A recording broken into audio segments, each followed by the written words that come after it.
Europe-India Foundation for Excellence organized a unique gathering of over 300 skill development professionals from 6 European nations and India in New Delhi on November 21st and 22nd. The first India International Skill Development Summit was aimed at transfer of European know-how, technology and best practices in the domain of training.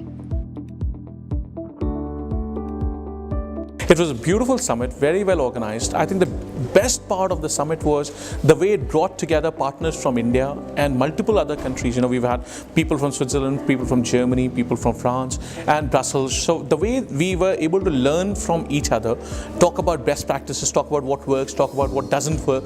I think that was the key advantage of attending the summit for us. You please keep making these kind of things happen. Get all the people who are into this field together. Let them talk to each other, let them question each other, let them debate with each other, let them evolve it. You are the guys who can actually give us a forum to be together. Otherwise, individually a state coming out and trying to gather people and trying to understand the market of the Europe is impossible. Because we as a organization in the government, it is very difficult for us to directly go to Europe to find out partners or to find out some quality intervention in skill. Whenever there is an organization like EIFE, they can provide that platform for us. The focus of the event was on creating strategic collaboration between Europe and India, and hence a large part of the program was devoted to prefixed B2B meetings. We realized that India needs much more support and especially to know how they can go faster in building up an ecosystem. An ecosystem means that all the partners are working together, especially the industry partners, the businesses, as well as people from the government. You also have this whole aspect of certification, the value for the certification, and therefore units like yours, which actually comes in and says that, okay, I play a role of an umbrella organization and I'm bringing in all the different players who come in with their areas of expertise. If I can create a skills passport and actually make sure that people who are skilled and can continue to maintain their skills relevant and valid over a point of time. See, I went through a communication skills workshop when I was 20 years old. Do I consider myself an expert today? I don't know. But is it certified? I don't know.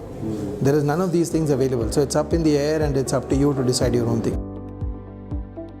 The summit's focus on creating business opportunities and linkages was borne out by the fact that a number of MOUs were signed during the event.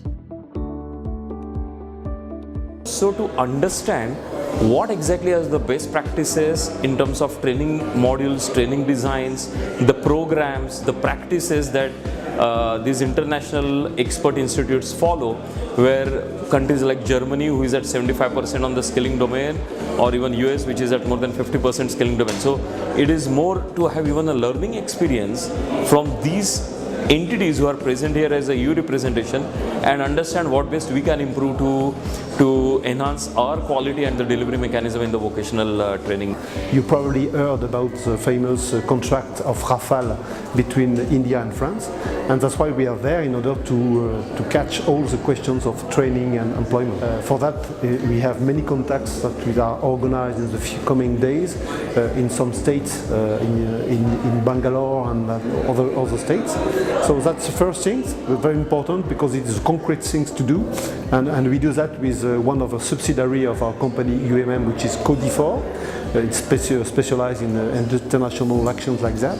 And the second thing, it's probably more political, is to try to explain to the world of India, like the Germans do also, that in order to skill people, the education system have to be very close to the companies, because companies know skills and education knows theoretical and expertise, and the two worlds have to discuss together. As the meeting came to a successful conclusion, the participants are now heading for 1 week of site visits throughout India. The summit promises to return next in June in Paris to take the European participation in Skill India to the next level.